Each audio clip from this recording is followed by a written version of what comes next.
नमस्ते दोस्तों मित्रों, मैं कार्तिका पब्लिकेशन का लेखक अनिल सिकवाल आज एक बार फिर ऑनलाइन यूट्यूब चैनल में आपके सामने उपस्थित हुआ हूँ। मेरे यूट्यूब चैनल भाग्योदय अनिल सिकवाल पर आपका एक बार फिर भव्य अभिनंदन और स्वागत है। आज हम चर्चा कर रहे हैं मनोविज्ञान के कुछ महत्वपूर्ण प्रश्नों को लेकर। तो देखिए, मनोविज्ञान की प्रश्नोत्तरी भाग 10 के अंदर कुछ ऐसे चुनिंदा प्रश्नों पर हम चर्चा करेंगे जो आगामी शिक्षक भर्ती के लिए काफ़ी महत्वपूर्ण होंगे।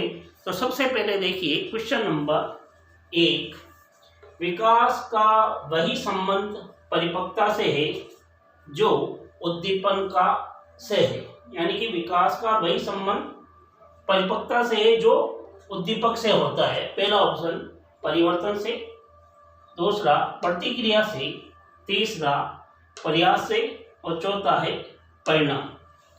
तो सीधी सी बात है, जिस तरह से विकास का संबंध परिपक्वता से, उसी तरह उद्दीपक का संबंध किससे है। तो सीधी सी बात है कि यदि किसी बच्चे को कोई उद्दीपक दिया जाता है तो उस उद्दीपक से वो बच्चा क्या करता है, कोई ना कोई अनुक्रिया करता है या क्रिया करता है या प्रतिक्रिया करता है। तो इस हिसाब से यदि हम देखते हैं तो उद्दीपक का संबंध किससे माना गया, प्रतिक्रिया से माना गया, ना कि परिवर्तन से होगा, ना ही प्रयास से होगा, ना परिणाम से होगा। तो डी ऑप्शन बिल्कुल क्या माना गया, सही माना गया। प्रतिक्रिया या आंसर बिल्कुल क्या माना गया, सही। क्वेश्चन नंबर 2 की यदि बात करें, डेंटिंग या डाइटिंग किस अवस्था की विशेषता है। पहला ऑप्शन बाल्यावस्था, दूसरा ऑप्शन शैशवावस्था, तीसरा ऑप्शन किशोरावस्था और चौथा ऑप्शन प्रौढ़ावस्था। तो जो डेंटिंग है या डाइटिंग है, ये विशेष रूप से किशोरावस्था की प्रमुख क्या मानी गई, विशेषता मानी गई। पिछली भर्ती परीक्षा में भी ये क्वेश्चन पूछा गया। तो यहाँ आंसर बिल्कुल सी क्या माना गया, सही माना गया है। क्वेश्चन नंबर 3 की यदि बात करें, किशोरों में द्वंद्व उभरने का मुख्य कारण है।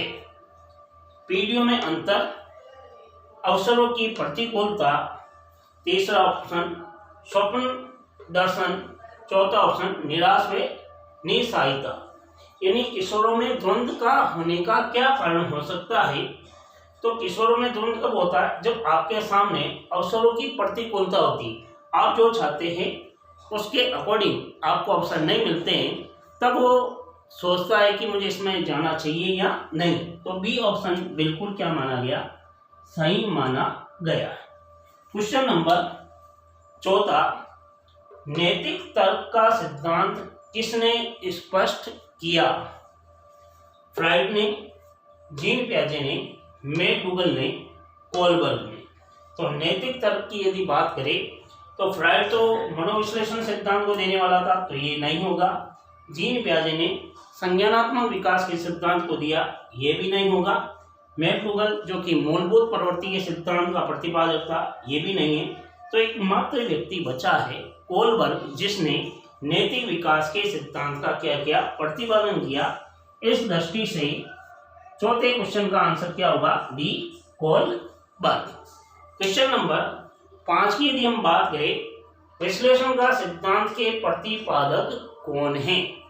पहला ऑप्शन फ्राइड, दूसरा ऑप्शन रायबर्न, तीसरा ऑप्शन कुप्पोस्वामी और चौथा ऑप्शन जुंग। काफी महत्वपूर्ण क्वेश्चन है और कई बार विद्यार्थी या परीक्षा की तैयारी करने वाला जो प्रतियोगी है, इस तरह के क्वेश्चन में उलझ जाता है। वो विश्लेषण आते ही तुरंत क्या कर देता है, फ्राइड। जबकि ये आंसर क्या है, बिल्कुल गलत होगा, फ्राइड नहीं होगा। क्योंकि मनोविश्लेषण सिद्धांत तो सिगमंड फ्राइड ने दिया, जबकि विश्लेषण का सिद्धांत सिगमंड फ्राइड का ही शिष्य था जुंग, उसने विश्लेषण के सिद्धांत का क्या किया, प्रतिपादन किया। तो डी आंसर क्या माना गया, यहाँ विश्लेषण के सिद्धांत में डी आंसर बिल्कुल सही माना गया। क्वेश्चन नंबर 6 की बात कर रहे थे कि ए पर्सनालिटी न्यूक्लियस की अवधारणा किसने दी। पहला ऑप्शन ओलपोर्ट, दूसरा ऑप्शन स्किनर, तीसरा हर्लोक और चौथा है सिरेल। तो अधिकतर बच्चे यहाँ कंफ्यूज होते हैं, जैसे ही वो पर्सनालिटी शब्द सुनते हैं अवधारणा के बारे में तुरंत उत्तर दे देते हैं ओलपोर्ट। जबकि पर्सनालिटी के संपत्ति को यदि सबसे पहली बार जिस व्यक्ति ने दृष्टिपात किया वो जरूर ऑलपोट हो चुका या ले चुका होगा, लेकिन यहाँ जो अवधारणा की यदि बात की जाए तो एकमात्र व्यक्ति जो था वो सिरेल था जिसने इस अवधारणा को दिया। तो 4 ऑप्शन थे, ऑलपोट, स्किनर, हर्लोग और सिरेल। तो डी आंसर क्या माना गया, सही माना गया। सिरेल ने इस अवधारणा को क्या किया, प्रस्तुत किया था। क्वेश्चन नंबर 7 की यदि बात करें, मनोविज्ञान सिद्धांत और वाद के क्षेत्र में लागू किए जा सकते हैं, यानी कि मनोविज्ञान का सिद्धांत और वाद जो है उस क्षेत्र में कौन कौन सी चीजें लागू की जा सकती है। पहला ऑप्शन प्रबंधन को किया जा सकता है, दूसरा ऑप्शन चिकित्सीय उपचार को किया जा सकता है, तीसरा ऑप्शन व्यापार को किया जा सकता है और चौथा सभी। तो सीधी सी बात है कि मनोविज्ञान जो है वर्तमान में यदि देखें तो मानव जीवन के संपूर्ण जीवन से उसका जुड़ाव हो चुका है, कोई ऐसा क्षेत्र नहीं है जो उससे संबंधित नहीं है। इस दृष्टि से यदि हम देखते हैं तो मनोविज्ञान के जो सिद्धांत और वाद है वो प्रबंधन की दृष्टि से भी लागू किए जा सकते हैं, चिकित्सा के उपचार की दृष्टि से भी लागू होते हैं और व्यापार की दृष्टि से भी। इसका मतलब जो चौथा ऑप्शन डी है वो बिल्कुल क्या माना गया, करेक्ट माना गया। तो ऑप्शन डी यहाँ क्या रहेगा, सही रहेगा। क्वेश्चन नंबर 8 की यदि हम बात करें, निम्न में से किसका अर्थ आकार बढ़ने से होता है, अभिवृद्धि से, विकास से, परिपक्वता से और उन्नयन से। तो सीधी सी बात है कि आकार बढ़ना जो कि विकास का प्रतिनिधित्व उतना नहीं करता जितना अभिवृद्धि का करता है। तो यहाँ अभिवृद्धि का अर्थ होता है शारीरिक क्षेत्र में होने वाला परिवर्तन और उसका संबंध क्या है, आकार से रहता है। तो ए ऑप्शन क्या माना गया, सही माना गया। क्वेश्चन नंबर 9, मनोविज्ञान के इतिहास में सबसे पहली पाठ्य पुस्तक किसने लिखी। काफी महत्वपूर्ण क्वेश्चन है और पिछली जो भर्ती परीक्षा हुई है शिक्षक भर्ती, चाहे वो राजस्थान की नहीं, राजस्थान के अलावा अदर स्टेट में, उनमें इस क्वेश्चन को काफी जगह पूछा गया। तो मनोविज्ञान के इतिहास में सबसे पहली पाठ्य पुस्तक किसने लिखी, वुडवर्थ ने, मैकगूगल ने, विलियम जेम्स ने, अरस्तु ने। तो वुडवर्थ तो मनोविज्ञान को व्यवहार तक की बात कहता है, मैकगूगल चेतना का विरोधी रहा है, अरस्तु आत्मा को मानता है। तो पहली पुस्तक लिखने वाला जो व्यक्ति था वो विलियम जेम्स था, जिसने एक पुस्तक लिखी और उस पुस्तक का नाम था प्रिंसिपल ऑफ साइकोलॉजी। इसी कारण विलियम जेम्स को आधुनिक मनोविज्ञान का जनक भी कहते हैं। तो सी आंसर यहाँ क्या माना गया, सही माना गया।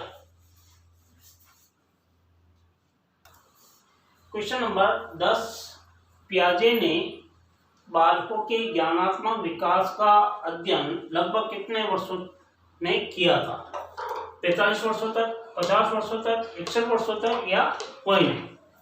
तो यदि पियाजे के ज्ञानात्मक विकास पर यदि हम दृष्टिपात करें तो पियाजे ने अपने सिद्धांत को समझाने के लिए 4 अवस्थाएं बताई और ज्ञानात्मक पक्ष पर लगभग इसने 50 वर्ष तक कार्य किया। तो आंसर जो बी ऑप्शन है ये बिल्कुल क्या माना गया, सही माना गया है। क्वेश्चन नंबर 11 की यदि बात करें, प्राचीन काल में मनुष्य का तीसरा नेत्र बताया गया। तो 11वें क्वेश्चन में 4 ऑप्शन है, बालक को, पशु पक्षियों को, दोनों को या शिक्षा को। तो प्राचीन काल में यदि शिक्षा पद्धति पर हम दृष्टिपात करें तो मनुष्य का तीसरा नेत्र जो है वो है एजुकेशन, शिक्षा ही तीसरा नेत्र माना गया। तो डी आंसर क्या है, बिल्कुल सही। क्वेश्चन नंबर 12 की यदि बात करें, आधुनिक शिक्षा में मनोविज्ञान का अनुप्रयोग किस पर आधारित है, विद्यालय के प्रबंधन पर, दूसरा ऑप्शन धर्म पर, तीसरा ऑप्शन वर्ग पर, चौथा ऑप्शन व्यक्तिगत विभिन्नता पर। तो आधुनिक शिक्षा में मनोविज्ञान का जो अनुप्रयोग है वो लगभग व्यक्तिगत विभिन्नता पर क्या माना गया, आधारित माना गया। तो यहाँ 12वें क्वेश्चन का आंसर भी क्या होगा, डी बिल्कुल सही माना गया। क्वेश्चन नंबर 13 काफी महत्वपूर्ण है, कई बार पूछा गया, बाल अध्ययन का पिता किसे बताया गया।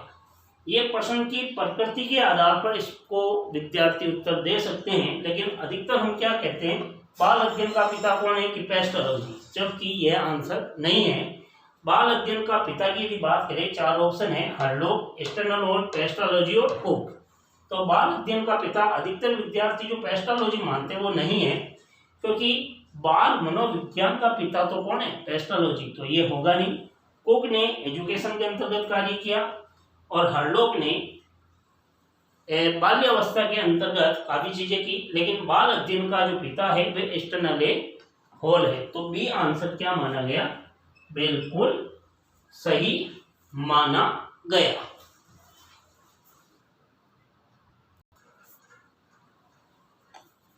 क्वेश्चन नंबर 14 की बात कर रहे थे। स्वयं केंद्रित अवस्था होती है बालक के लिए जन्म से 2 वर्ष, 3 से 6 वर्ष, 7 से किशोरावस्था तक, और डी है प्रौढ़ा अवस्था। तो कौन सी अवस्था में बालक स्वयं में ही केंद्रित रहता है, तो सीधी सी बात है, शैशवावस्था के अंतर्गत, और उसमें भी क्या है, जन्म से 2 वर्ष के अंदर बालक स्वयं में केंद्रित रहता है। इसके कारण पहला ऑप्शन बिल्कुल क्या माना गया, सही माना गया। क्वेश्चन नंबर 15 काफी महत्वपूर्ण है। शिक्षा मनोविज्ञान के कार्य को आगे बढ़ाने में महत्वपूर्ण योगदान है। पहला option national society of foreign teacher of education America का, दूसरा ऑप्शन है एनसीईआरटी का, एनसीईआरटी, तीसरा ऑप्शन दोनों, चौथा है कोई नहीं। तो शिक्षा मनोविज्ञान के कार्यों को आगे बढ़ाने में जिस संस्थान ने अपना महत्वपूर्ण योगदान दिया, उसमें पहला ऑप्शन बिल्कुल सही माना गया कि national society of foreign teacher education of America का जो है उसका काफी सर्वाधिक योगदान रहा। तो ए ऑप्शन बिल्कुल क्या माना गया, सही। तो आज हमने मनोविज्ञान की प्रश्नोत्तरी 10 के अंतर्गत मनोविज्ञान और बाल विकास को लेकर कई महत्वपूर्ण क्वेश्चनों की आपके सामने चर्चा की। संभवतया ये वीडियो आपको पसंद आएगा। यदि आपको ये वीडियो अच्छा लगे तो ज़्यादा से ज़्यादा इस वीडियो को लाइक करें, शेयर करें, और कमेंट बॉक्स में जाकर आप कमेंट भी लिख सकते हैं। यदि कोई पहली बार इस वीडियो को देख रहा है तो मेरा ऑनलाइन यूट्यूब जो चैनल है स्वाध्यायोदय अनिल सेकवाल, इसको सब्सक्राइब करना न भूलें और पास वाली बेल आइकन को भी दबाएं, ताकि आगामी वीडियो की सूचना आप तक पहुंच जाए। नेक्स्ट वीडियो में और महत्वपूर्ण प्रश्नों को लेकर हम चर्चा करेंगे। तब तक आप अपना ख्याल रखिएगा। जय हिंद, जय भारत।